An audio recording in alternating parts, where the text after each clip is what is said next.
গিন্নি, কাল ভোরে যখন পুকুরে স্নান করতে যাব তখন মাটির পাত্রে দুধ দিতে ভুলো না যেন।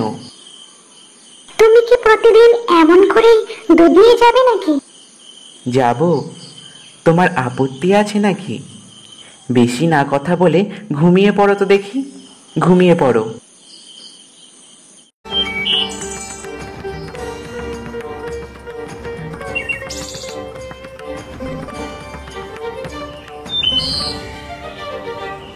হে মাতা নাগেশ্বরী, সর্পদেবী, জগৎকরী, তিমির মোচনে বিভাবরী, পদ্মাবতী মা বিশ্বহরী।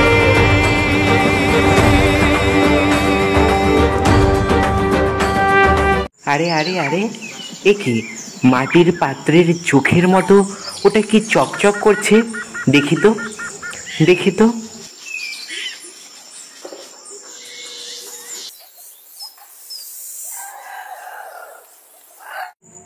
ও মা, মাগো, এ যে নীরের সোনা। জয় মা, জয় মা, জয় মা মনসা, জয় মা মনসা, জয় মা। ধন্যবাদ, প্রণাম সর্পদেবতা। তোমার জন্য আজও দুধ নিয়ে এসেছি। এই যে এইখানে রাখো, আমার প্রণাম নিও। জয় মা, জয় মা, জয় মা, জয় মা, জয় মা।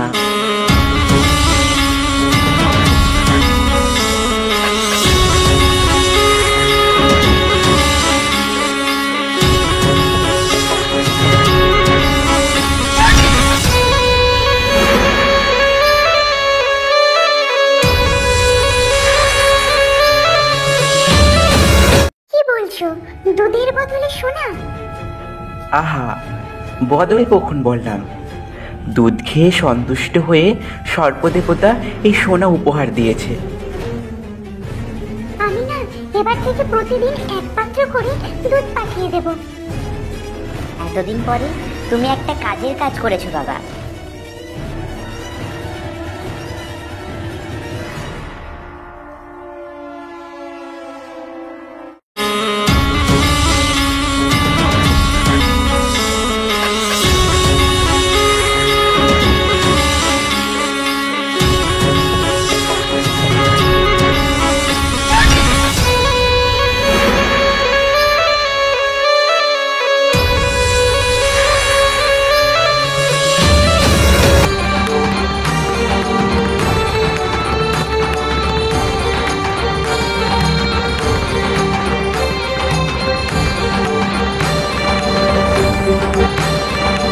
গিন্নি, সর্পদেবতার কল্যাণে ঘরে তো বেশ কিছু সোনা জমে গেছে।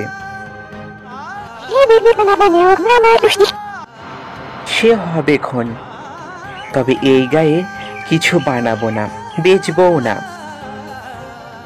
কেন গো? লোকে জানলে সর্পদেবতাকে সবাই বিরক্ত করবে। তবে কি করবে? শহরে গিয়ে শ্যাকরার কাছে সোনা বেচবো। শোনো না, একটা সীতাহার বানাতে দিও। দেব গো দেব, কাজের কথা বলছি, এবার মন দিয়ে শোনো। বলো গো, বলো। কাল ভোরেই আমি শহরে যাব, ফিরতে কাল বাদে পরশু হয়ে যাবে। সর্পদেবতাকে দুধ দেওয়া যেন বন্ধ না হয়। না না, সে তুমি একদমই চিন্তা করো না। আমাদের রতন আছে না, চিন্তা কি? তোমার কাজ আমার রতনই করবে। হ্যাঁ হ্যাঁ, তাই যেন করে গিন্নি, তাই যেন করে।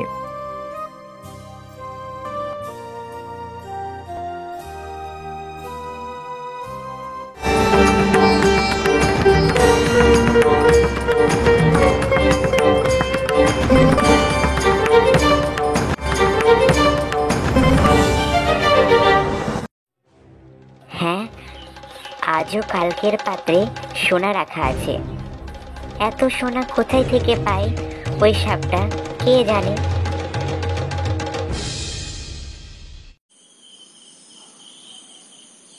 জানো মা, বাবা না খুব বোকা। কেন রে, সে আবার কি বোকামি করলো রে? এই যে রোজ রোজ দুধ বয়ে নিয়ে যাও, তারপর সাপকে দাও, তারপর সাপ মাত্র একটা সোনা দেবে, সেটা নাও। এসবের কি প্রয়োজন বলো? সে নাই বুঝলাম, তা বুদ্ধির কথাটা কি শুনি? হ্যাঁ, বুদ্ধির কথা শোনো তবে। আমি নিশ্চিত ওই সাপের গর্তে অনেক অনেক সোনা লুকানো আছে। সাপটা কবজা করে সব সোনা একবারে নিয়ে নিলেই কেল্লা ফতে। কথাটা তো মন্দ বলিসনি। এই তবে সাবধান, যদি কোনো বিপদ হয়। বিপদের কি আছে মা, আমার হাতে লাঠি থাকবে না? দেখিস বাবা, যা করবি চোখখানি খোলা রেখে করবি। হ্যাঁ মা, সে তো বটে।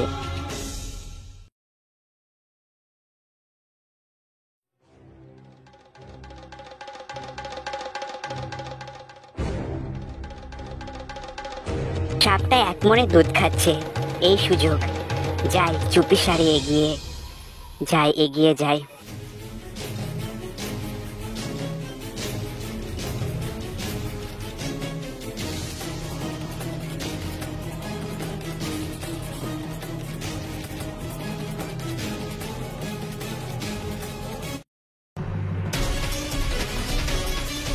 ও মা, মা গো, মরে গেলাম মা।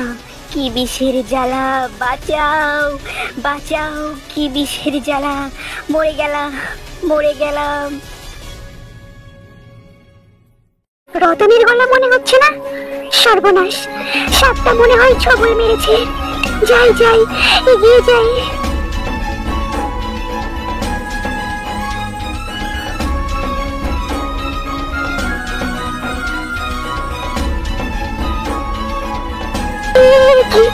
কি যা ভেবেছে তাই। ও আমার রতন, চোখ খুল বাবা, কথা বল বাবা। ওঠ না বাবা রতন, ওঠ না। এ কেন এমন করছিস? ওঠ বাবা, কথা বল রতন, কথা বল।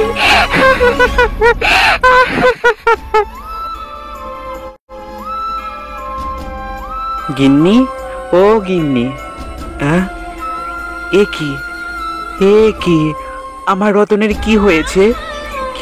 রতনের কি করে হলো? লোভের ফল গো, লোভের ফল। বুঝেছি, আর বলতে হবে না। ধন রতনের লোভে তুমি তোমার ছেলেকে হারালে গিন্নি। যাই আমি একবার সেই স্থানে যাই, দেখি কি করতে পারি।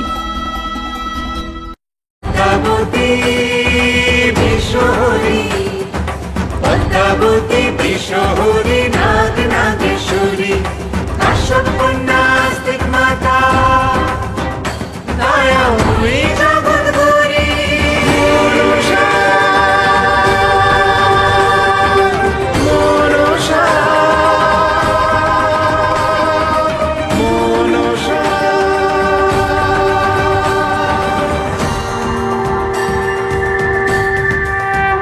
কই রে তুই? কোথায় তুই?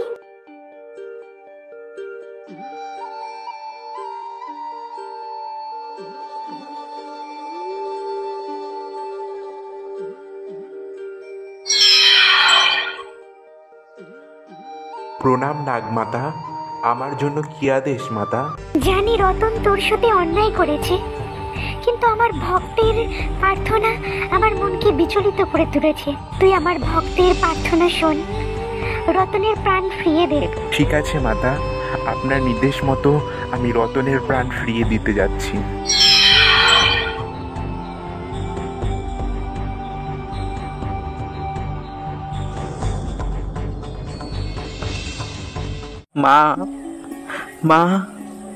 মা মনসা, দয়া করো সর্পদেবতা,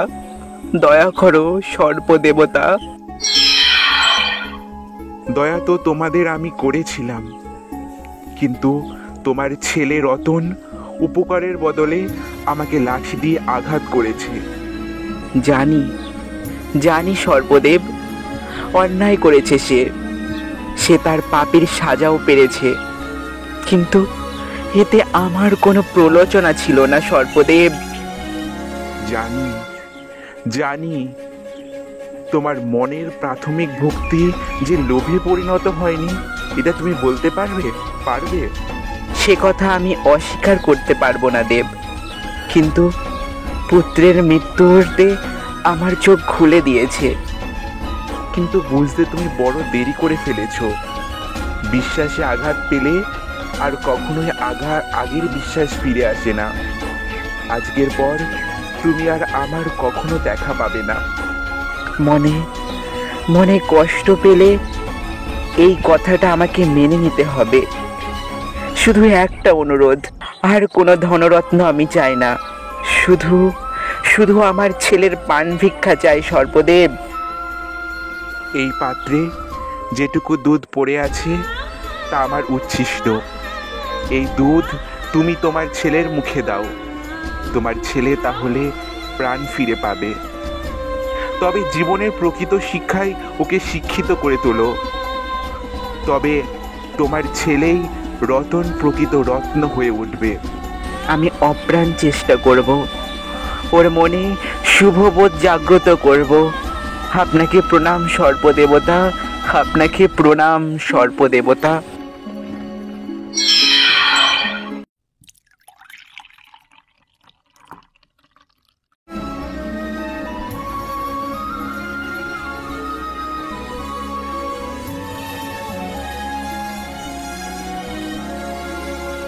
মা মা আমি কোথায়?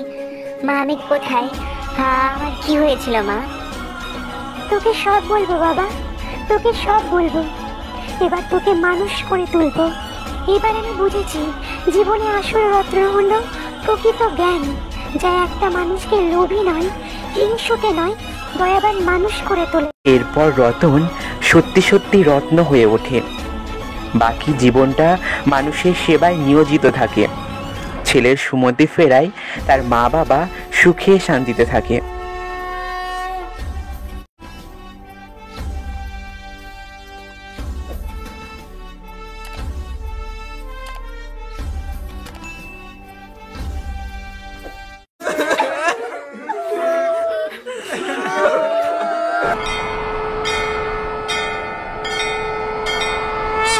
মর্তবাসীর আজ এমন করুণ অবস্থা, নানা বিপদ আপদে সকলে আজ ভীত, শোক সন্তপে সকলে আজ আত্মপীড়িত। নারীগণের দুঃখের সীমানায় তাদের করুণ আরতি হাহাকার হৃদয়ে বিদ্ধ করেছে আমার। এর একটা ভেদ করা দরকার।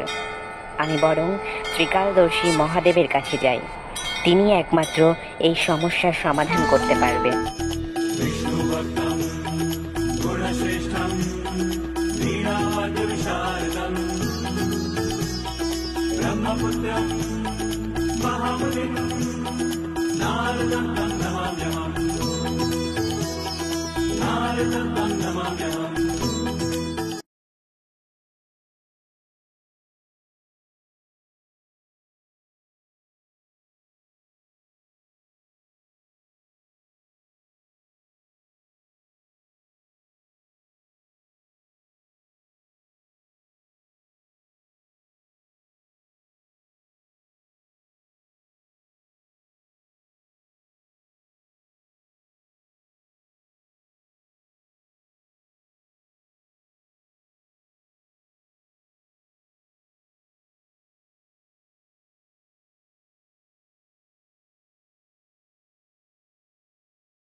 নারায়ণ নারায়ণ। দেবাদিদেব মহাদেবকে নারদের প্রণাম। প্রণাম দেবী পার্বতী। বলো নারদ, কি সংবাদ এনেছো? ভগবান, আপনি জগৎ পিতা, আপনার অজানা কি আছে মহাদেব? তুমিই বলো নারদ। ভগবান, আপনি তো জানেন মর্তবাসীর করুণ অবস্থার কথা। নানা বিপদ আপদে সকলে ভীত, শোক সন্তাপে সকলে আজ আর্তপীড়িত। নারীগণের দুঃখের সীমা নেই, তাদের করুণ আরতি হাহাকার হৃদয়ে বৃদ্ধ করে। এর একটা বিহিত করুন দেব। প্রভু, নারদ ঠিকই বলেছেন। মর্তবাসীর এই দুর্গতির নিবারণের কি কোনো উপায় নেই? উপায় আছে। কি সেই উপায়? উপায় একমাত্র তুমি পার্বতী। আমি? নারায়ণ।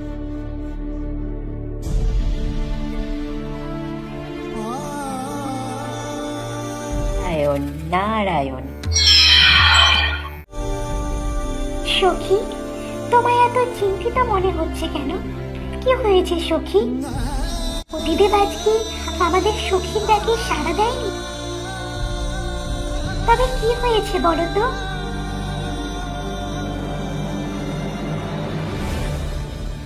আজ দেবাদিদেব বললেন মর্তবাসীর বিপদ নাশী এবং দুঃখ যন্ত্রণা দূর করার উপায় আমি। তোমার পতিদেব তো ঠিকই বলেছেন, কিন্তু কিভাবে আমি মর্তবাসীর দুঃখ নাশ করব? কেন? তুমি তো শুধু শিবের ঘরণী গৃহিণী দেবী পার্বতী নও, তুমি যে জগতের মাতা, জগৎবাসী যে তোমার সন্তান। সখী, সেই উপায় তো আমার অজানা। সখী, তোমার স্বামী ত্রিকালদর্শী দেবাদিদেব, তার অজানা কিছুই নেই।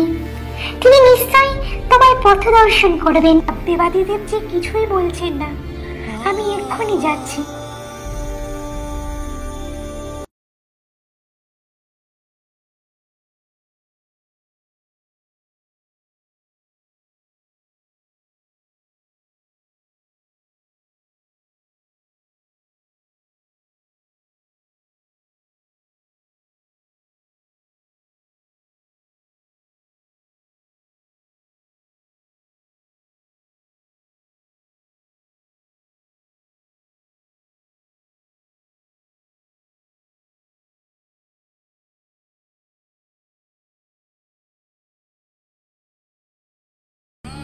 আমি কি রূপে মর্তবাসীর বিপদ নাশ করব? আমায় পথ বলে দাও তুমি। পার্বতী, তুমি জগতের মাতা। মর্তবাসীর বিপদনাশীর কারণ হেতু বিপদনাশীর জন্য তুমি ধরায় অবতীর্ণ হবে। তোমার বিপদনাশিনী রূপের মহিমা প্রচারের মাধ্যম হবে বিদর্ভ নগরের রাজা সত্যকামের পত্নী, তোমার পরম ভক্ত রানী গণবতী।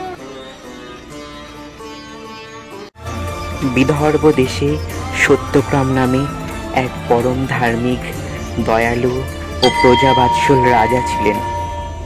তার রানী অতিশয়ে ভক্তিমতী ও বন্ধুবৎসল ছিলেন। তিনি অতি নিষ্ঠাভরে দেবী চণ্ডীর পূজা করতেন। একদিন পুজো পাঠের সময় ঘটে যায় এক অঘটন। মহারাজ, দেবী মায়ের পুজোর জন্য কোনো রকম পুষ্প নেই, এমনকি দেবী মাকে সাজানোর জন্য কোনো রকম পুষ্পমালা নেই। এখন কি উপায়ে দেবী মায়ের পুজো হবে?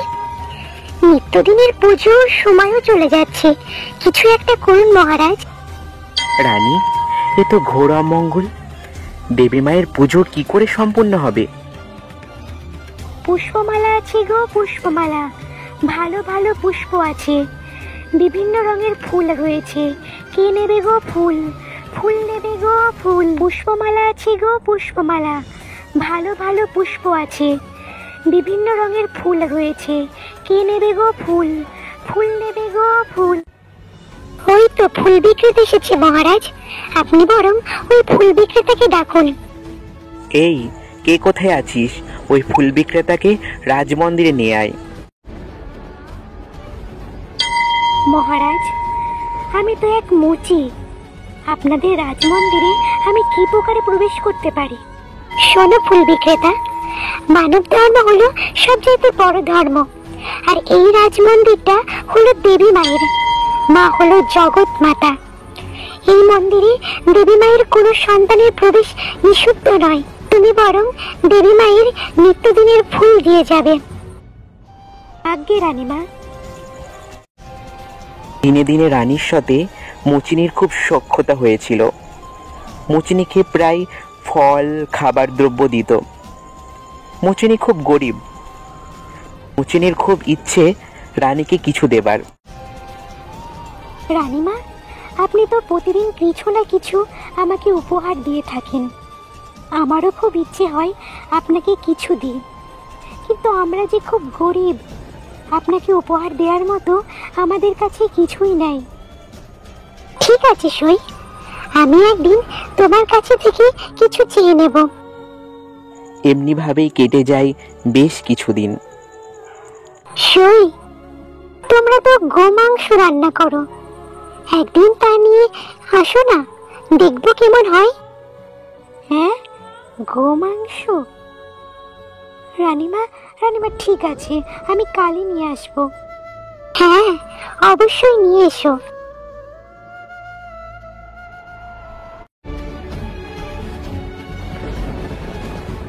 রানীমা একই চাইলো, এমন ধর্মনিষ্ঠ রাজার রাজত্বে গরুকে গোমাতা রূপে পুজো করা হয়, সেখানে গোমাংস রান্না করে নিয়ে আসলে শাস্তি পেতে হবে। কি যে করি, কিন্তু এই যে রানীর ইচ্ছা। যাই হোক, রানীমা যখন মুখ ফুটে কিছু চেয়েছেন, আমি কি না করতে পারি? আমি গোমাংস রান্না করে নিয়ে যাব।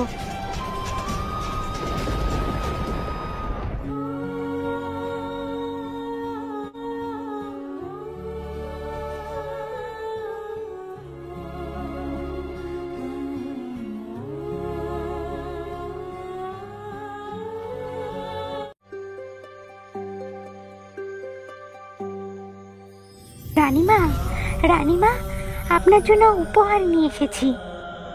চুপ চুপ, এখানে বসো।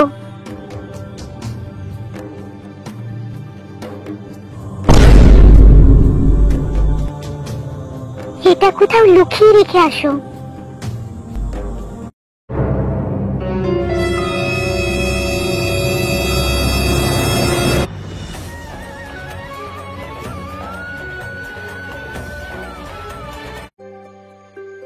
প্রণাম মহারাজ।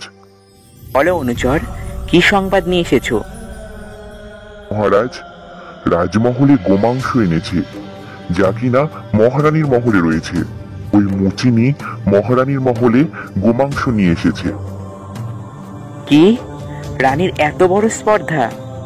তোমার কথা যদি সত্য হয়, তবে আজই রানীর গর্দান নেব, সাথে ওই মুচিনির। রানী, রানী, রানী, রানী, রানী, তুমি তোমার মহলে কি লুকিয়ে রেখেছো? আপত্তিকর কোনো কিছু জিনিস লুকিয়ে রাখলে যে এনে দিয়েছে সে যেমন শাস্তি পাবে, সাথে তুমিও শাস্তি পাবে। মহারাজ, আপনি শান্ত হন। ধর্মের সহায় তুমি যদি আমার ধর্মপত্নী হও, তাহলে সত্য স্বীকার করো। হ্যাঁ মহারাজ, আমি পুজো শেষ করে এসে আপনাকে সব দেখাচ্ছি।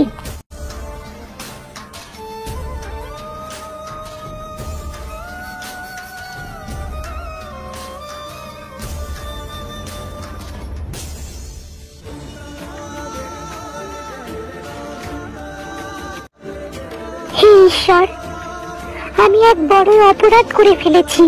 আমার এমন ব্যতিক্রমী ইচ্ছা যেমন এক গোমাতার মৃত্যুর কারণ হয়েছে, তেমনি আমার সই মুচিনেরও বিপদ হয়েছে। হে মা দুর্গা, রক্ষা করো আমায়, রক্ষা করো আমায়। মা দুর্গা, হে মা বিপদ তারিণী, আমাকে এই বিপদ থেকে উদ্ধার করো। আর কখনোই এমন ব্যতিক্রমী ইচ্ছা প্রকাশ করব না মা। আমি যে এই রাজ্যের রানী, এমন ইচ্ছা প্রকাশ করা আমার উচিত হয়নি যা অন্যের ক্ষতি করে। আমার বড় ভুল হয়ে গেছে মা। এবার থেকে ক্রমে যা তাই করব, তোমার ব্রত করব, ক্রমে থাকার চেষ্টা করব। এই বিপদ থেকে উদ্ধার করো মা, রক্ষা করো মা।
বিপদে পড়ে যে আমার আশ্রয় নেয় তার বিপদ কখনোই থাকে না।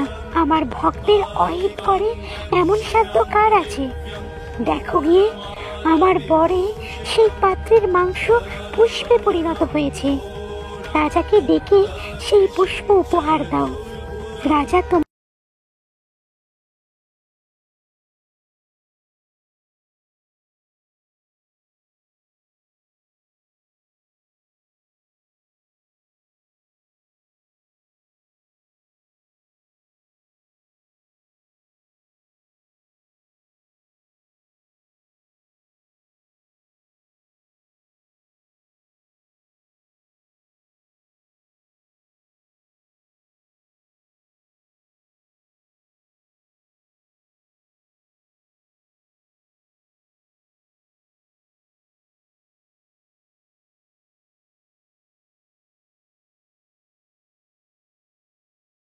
মা বিপত্তারিণীর জয়, জয় মা বিপত্তারিণীর জয়। মহারাজ, আপনি পাত্র দেখবেন বলেছিলেন না?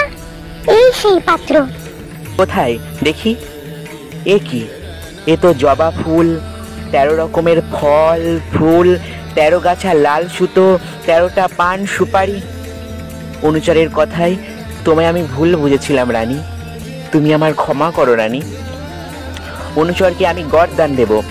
রানীর ওপর সন্দেহ, এত বড় দুঃসাহস! মহারাজ, আপনি শান্ত হন, দেবী মায়ের পুজো চলছে যে এখন। বেশ রানী, এবারের মতো ক্ষমা করলাম অনুচরকে, তবে ভবিষ্যতে কোনো দোষ করলে আমি অনুচরকে আর ক্ষমা করব না। এই সবই বিপত্তারিণী মায়ের ইচ্ছা। জয় মা বিপত্তারিণীর জয়, জয় মা বিপত্তারিণীর জয়। জয় মা বিপত্তারিণীর জয়, জয় মা বিপত্তারিণীর জয়। সেই সময়টা ছিল আষাঢ় মাসের শুক্লা পক্ষের তৃতীয়া তিথি থেকে নবমী তিথির মধ্যে। এই তৃতীয়া তিথি থেকে নবমী তিথির মধ্যে যে মঙ্গলবার ও শনিবার এলো, এই দিনে রানী সমস্ত নিয়ম মেনে মা মহামায়াকে বিপত্তারিণী রূপে পূজা করলেন। সেই সময় থেকেই বিপত্তারিণী পূজার প্রচলন হলো। দেবী মায়ের আশীর্বাদে যে ঝুড়িতে গোমাংসের বদলে ফল ফুলে ভরে গিয়েছিলেন, তাতে 13 রকমের ফুল, 13 রকমের ফল, 13 গাছা লাল সুতো, 13টি পান সুপারি এইসব ছিল।